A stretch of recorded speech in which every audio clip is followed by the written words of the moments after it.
You're listening to Legally Blissed Conversations. This podcast reclaims and rewrites the stories female attorneys have been told about how we should practice law, grow our businesses, treat our clients, treat ourselves, and craft our identities as female attorneys. We'll hear inspiring stories from current and former female attorneys, the ones who question the stories they've been told, the ones who aren't afraid to live boldly and step into their own power. We'll learn from women who define success on their terms. Through lighthearted and curious conversation, we'll unpack the challenges these inspiring female attorneys have already navigated. So join me on this journey. You'll be empowered and ready to rewrite a completely new story about what is possible for you. I would love to welcome everyone to the Legally Blissed podcast, and I would love to welcome Ms. Jeralyn Lawrence.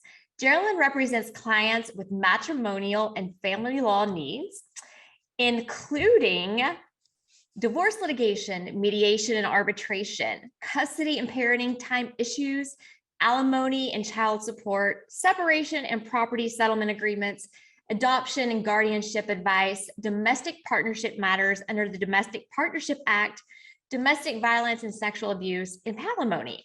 She handles matters ranging from the simple and straightforward to the complex and complicated, having involved significant income and assets, including representations of celebrities, professional athletes, and high-profile individuals.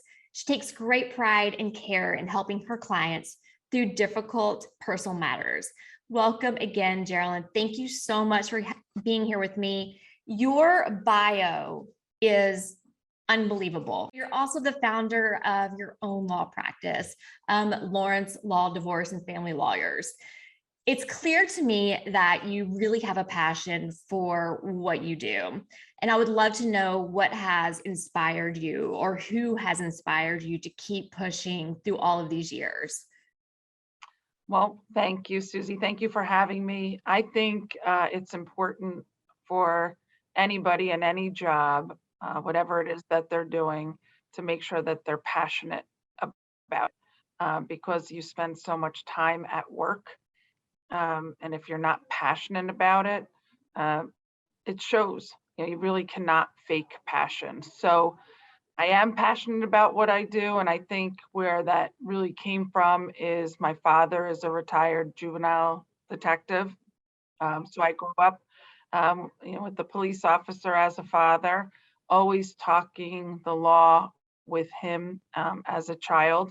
I thought for sure I would be a prosecutor. That was what my goals were. So I interned at at a county prosecutor's office. I interned at the United States Attorney's office. So I thought that's what I would do. And then I end up in the family law world. I also had watched a movie, The Burning Bed, with Farrah Fawcett. I don't know if you've ever heard of that movie, but Farrah Fawcett was in a movie, and she was a victim of domestic violence and routinely, regularly beaten and tortured by her husband. And she ended up killing him, burning him as he slept. And when I saw that movie, I had no idea that domestic violence was such an issue in our country.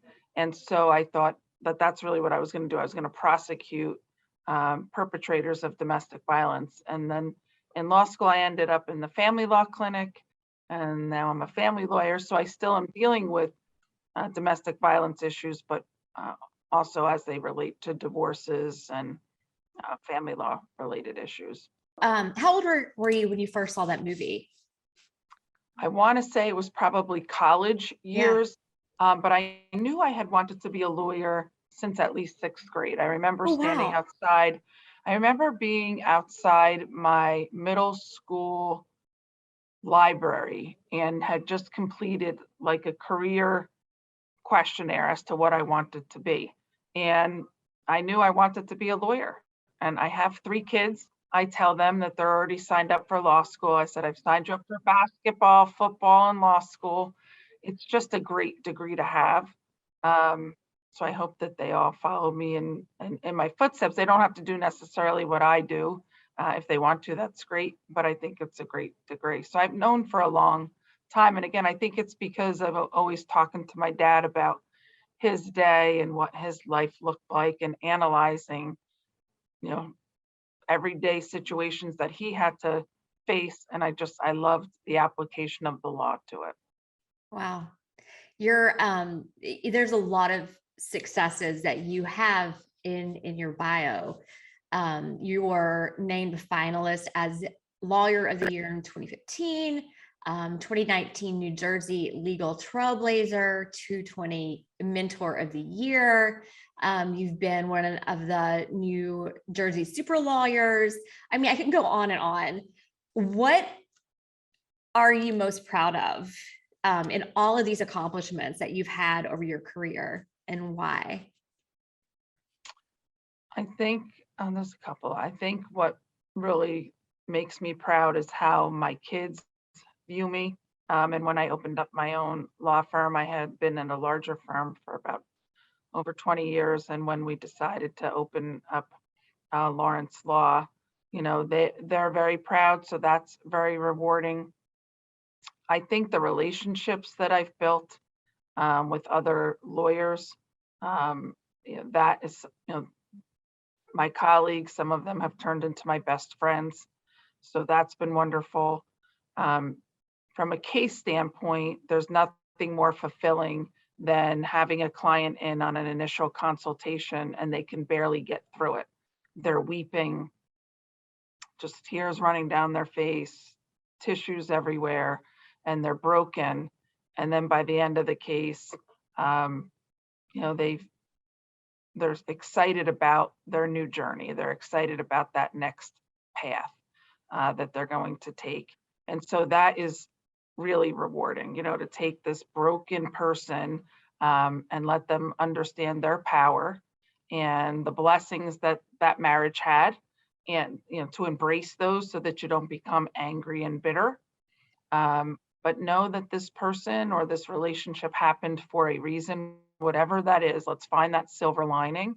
And oftentimes it's the kids, but for this relationship, you wouldn't have, these precious kids that you have. So focus on that. Don't focus on, oh, I wish I never met that person, because then you wouldn't have those great gifts. And I can see people that come out of the divorce process when they're angry and bitter. It just closes them off to being happy.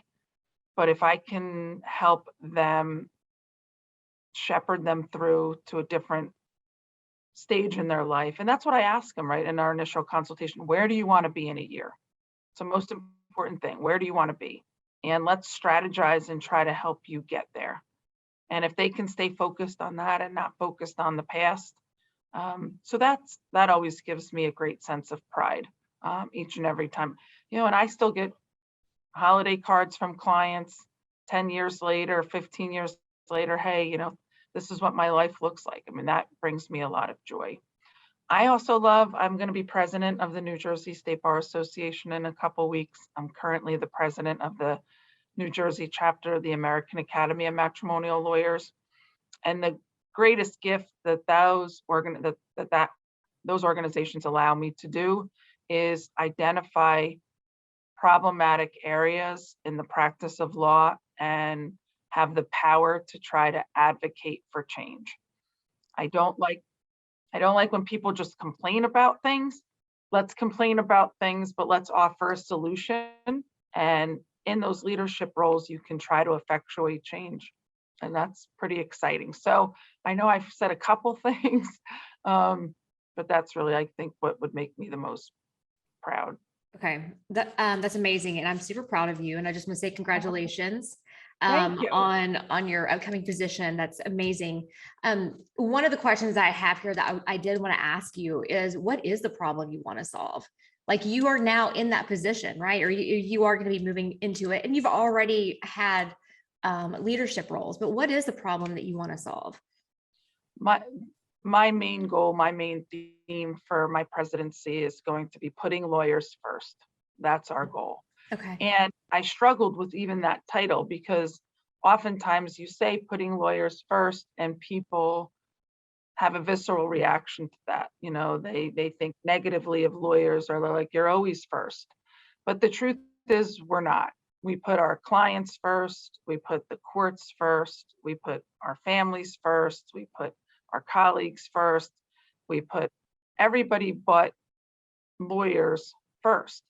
And my opening line, or close to my opening line in my installation speech, is going to quote Desmond Tutu. And what he said was, we need to stop going into the river to pull people out. We need to look upstream and find out why they're falling in. And I'd like to look upstream and find out why lawyers are falling in. We have now so many wellness initiatives. We have a lawyer assistance program for lawyers who are struggling with addiction issues and mental illness. And all of those are wonderful programs, and we need them, and we need more of them. But those treat the symptom of why people are falling in. I want to know why they're falling in. I have some thoughts as to why they're falling in. I think lawyers are governed by an ethics committee, and the ethics committee was designed to protect the public. I think there's been a shift in the approach of our ethics committees to not just only protecting the public, but also to punish the lawyer, which I think is far afield. There are cases that now say lawyers have to stay into a case and handle cases for free, even if they're being abused by a client or not, the client is not taking their advice. So that's pretty stressful from an attorney's point of view. One of our largest sources of referrals is online.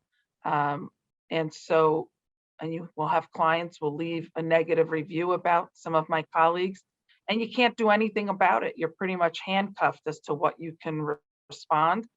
I don't think that's fair. And I think, that adds to the stress. So I really want to look at what is harming lawyers, what is causing them so much stress, and how can we fix it? I love that. This is just right at my alley, because this is something that is really, really near and dear to my heart, is the mental health issues of lawyers in general, but especially women. I think that we do take on a lot. We're the ones that have the children clean and, they've had their dinner, and we sacrifice ballet recitals, for our career. And I don't see men doing that as much now. I mean, with that said, men definitely struggle with mental health issues as well. So I don't want to, detract from that at all.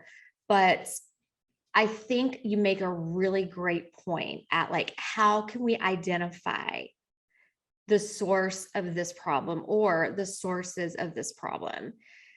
As a young lawyer, I was constantly afraid of malpractice, screwing something up that, it was grounded into me, the repercussions of making a mistake.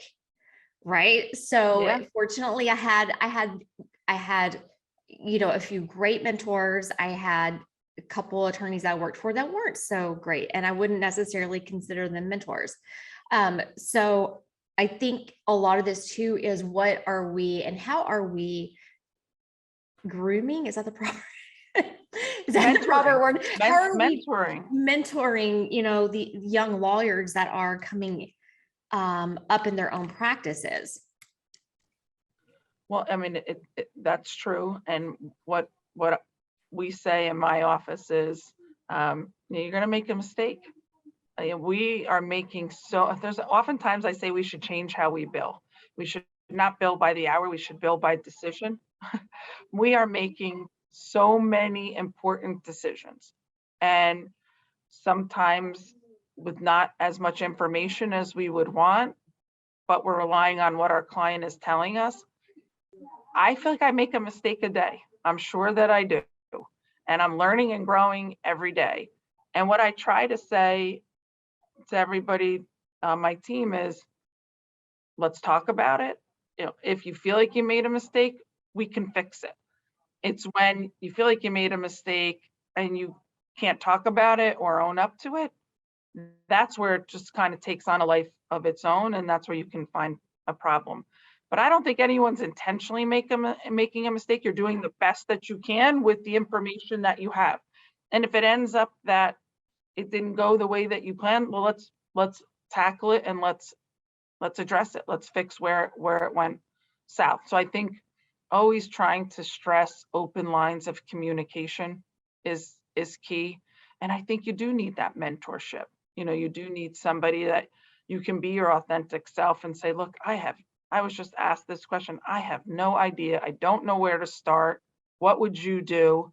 And without being judged, without feel like you're going to, be labeled something. But I think women do that. I think women are such really good collaborators. I think we're so much more mindful of reaching back and pulling up. And I mean, I hope so. I hope that we're doing a better job at that. I think we talk a lot about doing that. So I think it's on top of mind for women to do that. I also think this younger generation, I'm going to sound old, is different. I don't think they tolerate what we have to tolerate. I really don't. I mean, I didn't have to live this, but I hear stories of people before me. Women were not allowed to wear pants to court. Right. That's all I wear are pants. No one ever, you know what I mean? So I don't, they weren't, to me, it's a silly example, but I don't miss anything from my kids. And I've been told stories of women had to miss things for their kids. I don't think your generation is going to miss anything. I think they're just to be like, I'm going to see my kids or whatever, whatever it is and unapologetically. And I think that that's a wonderful shift. And I think the pandemic has the silver lining also in this pandemic, and remote work has been such a blessing just to be able to be on Zoom with you to do this. Amen. Right? Yeah, right. For sure. Yeah. I didn't have to leave my office. You're not leaving your space. And, you could be home and do this. You can have your kids working nearby if need be. It's just changed the practice for the better. I know it's reduced my stress. I've been home more now in the past 2 years than I've ever been. So it's my work-life balance has markedly improved with the advent of Microsoft Teams and Zoom and that becoming commonplace. I don't know if you're seeing that in your life, but I'm absolutely seeing that. Do you feel like the pandemic gave you an opportunity to sort of reflect on your practice and where you wanted your team and your business to go going forward? It definitely did. I mean, particularly in those early days, those terrifying days where you had no idea what was going to happen and you worried about going out of business, and what's going to happen with clients. I think it made you, refocus on what was important. It also taught us a different way of how to practice. One of my colleagues lives down in South Jersey. She's been to the office, it's not even 3 times since the pandemic. And she's doing a great job working from home. She's much more efficient. She's less stressed because she's lost that entire commute, and she's just as productive. So I think it did. I think it gave everybody that opportunity to take a look and do some soul searching as to what's important, and opened up our eyes to a different way to practice. Yeah. So I guess every now and then, we do have to look at the silver lining to things like this. Yeah. You have to. So. And I think you have to ask yourself, what is worth going back to? What is worth it? What's worth getting in the car and driving an hour and a half to sit in a meeting that could have been an email to drive an hour and a half back, right? And so I think people are going to continue to do that. The stressful thing, I think, for lawyers when they're weighing getting back into court, I mean, it's going to be dreadful because you sit in court all day. Your emails are just stacking up. So now you're in court all day. You come home at 5:00. You have a whole nother day ahead of you of managing emails, right? Versus Zoom or telephone or whatever you're doing through your office, when I'm done having the pleasure of talking to you, I'm going to be able to go check a couple emails, stay on top of my day. So by the time my day ends, my day ends. No, I'm still going to pack work up from home, whether it's writing a blog or whatever I need to do and work from home, but I'm working from home and my work day is essentially done. Very different when we go back into the courtroom and you're sitting next to a client 8 hours a day waiting for the judge to take your case. I don't look forward to that. And I think our courts are receptive to staying as much on the virtual platforms as possible. I think trials will go back, but so I think this pandemic brought about real significant, impactful change. Yeah, in some really good ways. Yeah. When you become president of the Bar Association in New Jersey, will you be able to have a voice in how courts are managed there at all, in terms of like being able to do more remote type work? I think so. And I think we've already had our voice. The court has been wonderful. They've been having multiple, what they call listening sessions. Mm-hmm. And they will listen to many lawyers talk about the pluses and minuses of remote, pluses and minuses of going back to court. When the pandemic first hit, the State Bar started a pandemic task force, a practice of law task force. Wow. And we met with multiple sections, put together reports to send to the court as to that very issue. And since we've issued that report, the court has had, like I said, those various listening sessions. So absolutely, it is most definitely a collaborative effort. And the court does listen to the Bar Association, listens to individual attorneys, and wants that feedback. Wow, that's great. Yeah. That's amazing. So it's important to have a seat at the table. Yeah. And that's what you hope for. Yeah, it's important to have a seat at the table. And when you do, it's important to express your concern and you voice your concern, or, you have to speak up if you want any type of change. And from the client perspective, and this is what we've kind of hit home with the court as well. I've done so many consultations on somebody's lunch hour, where they didn't have to lose a day of work. In the old days, pre-pandemic, people were taking off at least a half a day of work, drive here, sit with me for an hour, drive back. They don't have to do that. They're not hiring babysitters anymore to be able to meet with lawyers. And I think the court has said, appearances in court are up because it's so much easier for them to dial up on Zoom. I'm telling you, from the Bar Association perspective, participations in our sections and committees, attendance at things is up. Do I think people are still yearning for certain in-person events? They are. So I think we need to find that balance. We do. There is nothing like an in-person event to help you build relationships. That's what this practice is about. You have to build relationships, and you do need in-person opportunities to do that. But I think we're seeing that needs to be more built around an event. Some kind of, whether it's a meeting where you're going to a location, like we're going to Key West in November for our mid-year meeting. We're going to Atlantic City next month for the installation. We're going to the Borgata. I think a lot of people are going to show up for those things. But do they need to drive to somewhere to have a meeting where you can just pop on Zoom? I don't think so. So it's finding that balance. It's finding that equilibrium. Let's take a quick pause for a message from my sponsor, Prominent Practice. Are you thinking about a career transition from big law or partnership to a solo practice, selling your practice, or maybe you're launching a project unrelated to law? Whatever the reason for your transition, you'll need support along the way. Enter Prominent Practice, an executive consulting and marketing firm specializing in branding, positioning, and reputation management for transitioning attorneys. Founded by a female entrepreneur who spent a decade building smart digital platforms for thought leaders before pivoting to focus on high-end service providers who were preparing for successions, mergers, and acquisition events in their businesses.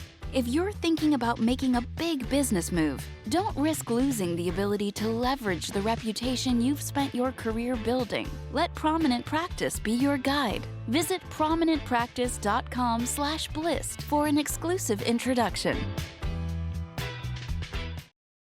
Yeah, it's definitely finding the balance. I definitely have noticed, I'm a pretty introverted person, but I have noticed that I am craving some a little bit more like in-person networking, right? Like I think that being in the same room with people and having some type of like commonality for being in that room is important. But when you're talking about just like there's no reason that you and I should have to like travel and be in the same room together to do something like this, to just have this conversation. So thank God for the beauty of technology, right? I mean, I guess it could kind of be a love-hate relationship, but here we are. So It's true, but with everything, it's an opportunity to learn and grow. We'll find the balance. You know, if meetings and things like that, more routine, stay on Zoom, great. But networking, I mean, if you're even at a meeting, it's very limited opportunity to network because you're sitting in a meeting listening to people, right? But if you can go somewhere for 2 hours, grab a drink, and talk and meet people, I think people are absolutely craving to do that. right. So I'm curious, I want to go back just a little bit, just a couple years. Sure. When you were a young lawyer, fresh out of law school, did you work for a law firm? Did you have a mentor that you attribute some of your success to? So I graduated law school, I did a clerkship, and then I went to a large firm in Somerset County, the largest firm in my home county. And I was there for 20 something years. And I went to work for one woman who's wonderful. But as soon as not as soon, I was there a handful of months and she decided her boyfriend moved to Chicago. So she followed him to Chicago. So I was pretty much left on my own. I remember crying. I'm like, what am I going to do? Yeah. So I did have her from afar and certainly for a short period of time before she moved. So I can't say that. So yes, so I had her as a mentor, and then I met other colleagues along the way that were wonderful mentors. So I was more being mentored by my adversaries or my colleagues opposite me in a case. So I was learning and growing, making mistakes and figuring things out. But I read a lot. I read everything. I read every case that came down. I read because I really thought that's how you become a great lawyer, is what niche do you want to do and then be the best at it. So I wanted to do that. I wanted to teach about it. I wanted to speak about it. And that's why I say to some of my team now, like they have the beauty of they can see how I practice, and they may like a couple things that I do. They may say, oh, I want to do that. Or they may say, I don't like how she does that. And don't do that. But then they have the opportunity. We have 8 lawyers here now to look at someone else, how they do it, and take the good and bad and mold it into what makes you comfortable. So I had a little bit of a different journey. I also had at my old firm, one of the named partners was an extremely gifted and top matrimonial attorney. So I always had him also to bounce ideas off of. But I was always he was much older than me, and I was always very intimidated by just how smart he was. So it wasn't until I was more comfortable in my own skin to have him mentor me, just because I was always a little intimidated to ask him things. So That's I think you're like a really great example just of someone who can just admit that, like, I was a young lawyer and I was intimidated by this partner, right? Like, but here you are, like you've really like grown into yourself. Like as an individual and as a professional, and you've started your own practice and you're so successful. What was the impetus that for you to start your current law firm? So I was I was the head of my department, head of the family law department there, and I was on the management committee and on the compensation committee, and I was the top biller in the firm and brought in the most money. You saw But that money going through, I and saw you're all like, that, and I still did not feel taken seriously when I made suggestions. I still felt overlooked. And there was one particular management committee meeting that I really felt overlooked. And I had it. I literally put my pen down and I said, there's just got to be a better way. And I had always thought of going on my own. It was always a dream of mine. And I actually looked probably 15 years earlier, and I was starting to do the to-do sheet of the to-do list of what you had to do. And I got down to the postage machine that I needed to buy my own postage machine. And that totally overwhelmed me. I was like, I can't be responsible. This has gone too far. This guy just folded up the list. I said, you know what? I have a mail room here. I don't need to worry about. I just said, I can't deal with it. But then it got to the point where I just needed to deal with that. And I talked to my team here and I said, this is really what I want to do. And they said, we're in. And every single member of my team came with me. That's amazing. It was. And, it's different now. Mhm. If I want to do a commercial on TV, I do a commercial. You don't have to go through 5 layers of partners to get something done. I don't have to go through Yeah. anyway. I can lay in bed at night and say, hey, I think I want a jingle.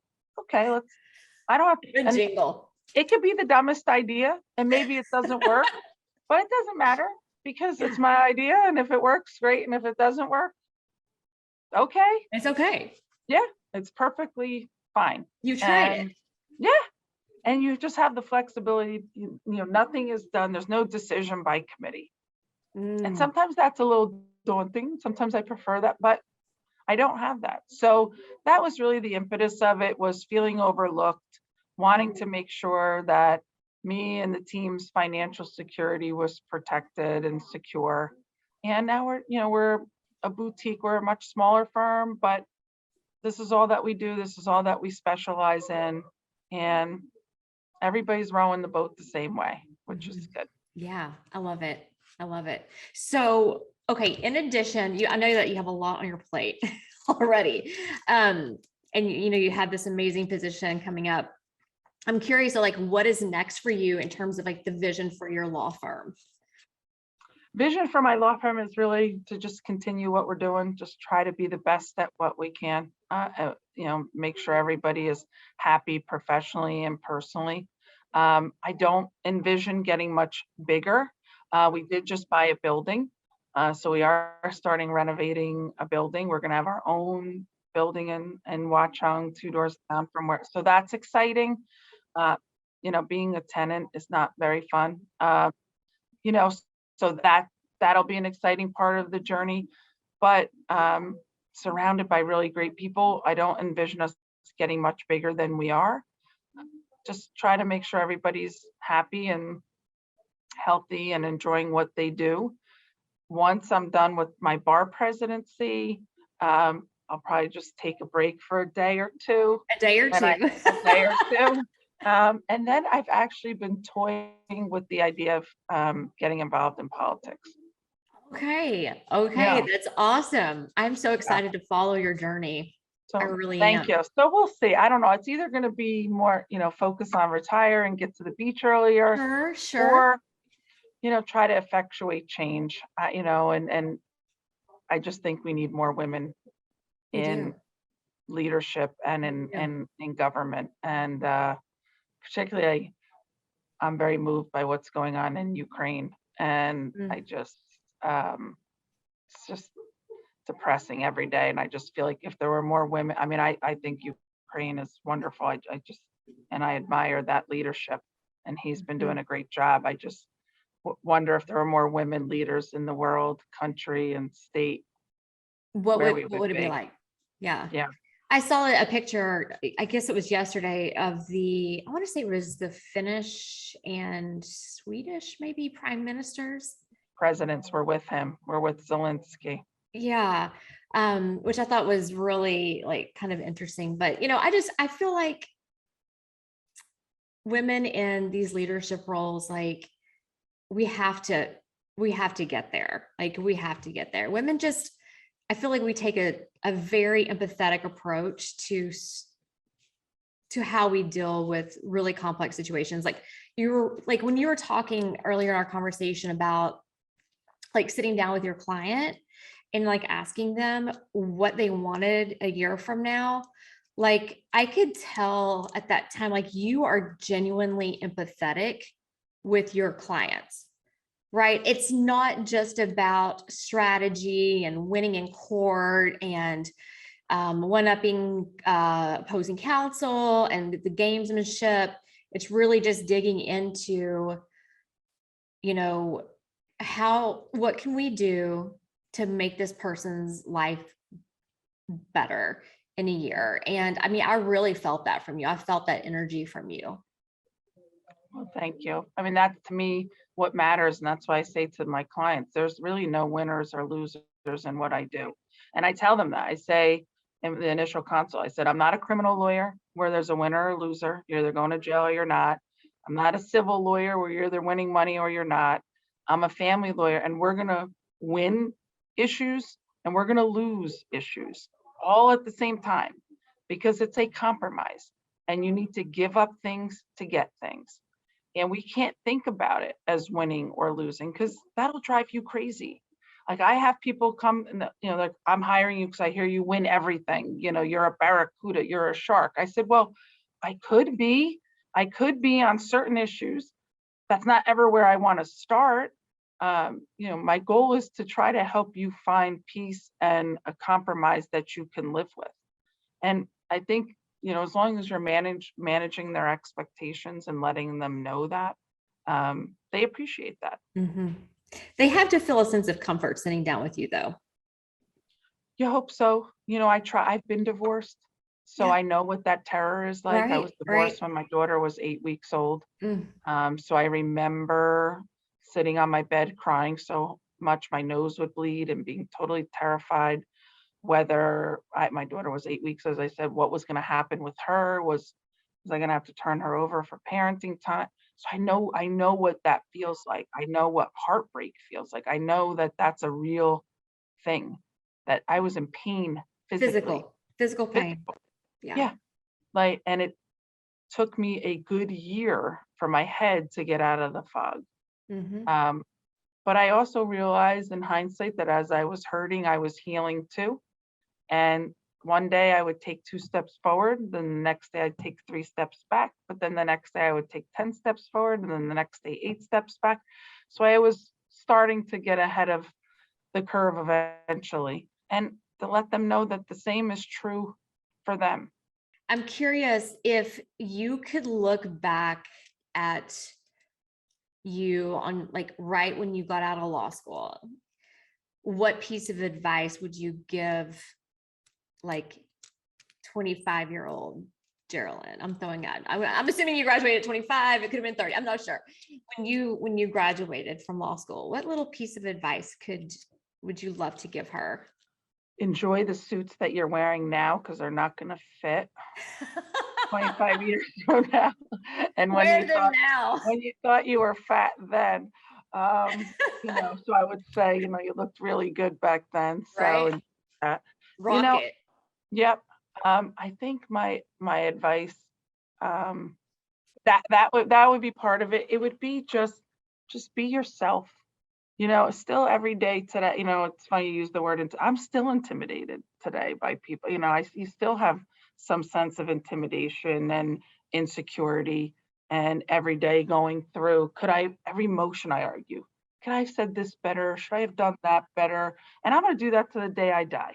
And I've just accepted that. And I think if I don't get that nervous stomach before emotion, that I'm complacent. And I don't think that's a good thing. So I've learned to channel that as adrenaline as getting me prepared. And I think what I would tell myself way back then is just go for it. Don't let anything hold you back, even those voices in your head that makes you feel insecure or doubt yourself, or feel like you're not the smartest person in the room. And I know I'm not very many times, but I'm going to work hard. I'm going to do my best, and to just go for it. Whatever I feel like doing, just do it without reservation. And guys do it. They don't care.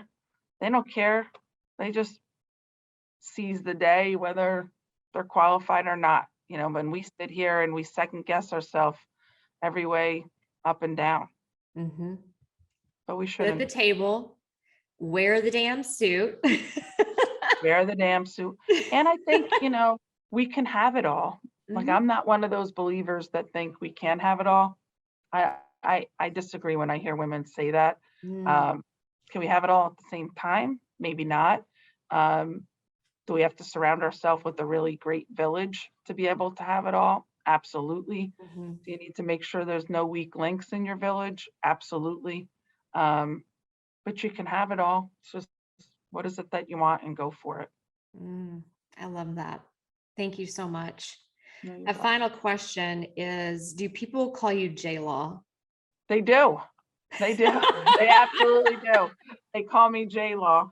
Sometimes people will call me Jennifer Lawrence. I said, look, if you're going to call me Jennifer Lawrence, one, I got to look like her, and two, I got to make the money she makes. But no, they do call me J-Law. Actually, the current president of the Bar Association now call me J-Law. It's funny. This has been a lot of fun, and best of luck on your upcoming appointment and potential political endeavors. Thank you for hanging out with me, J-Law. Thanks, Susie. Thank you so much for hanging out with us today on Legally Blissed Conversations. If you love this episode and you want to hang out with other inspiring and light gold female attorneys, be sure to join the Legally Blissed community at legallyblissed.com. And be sure to follow me on Instagram at Susie Hickson. See you next time.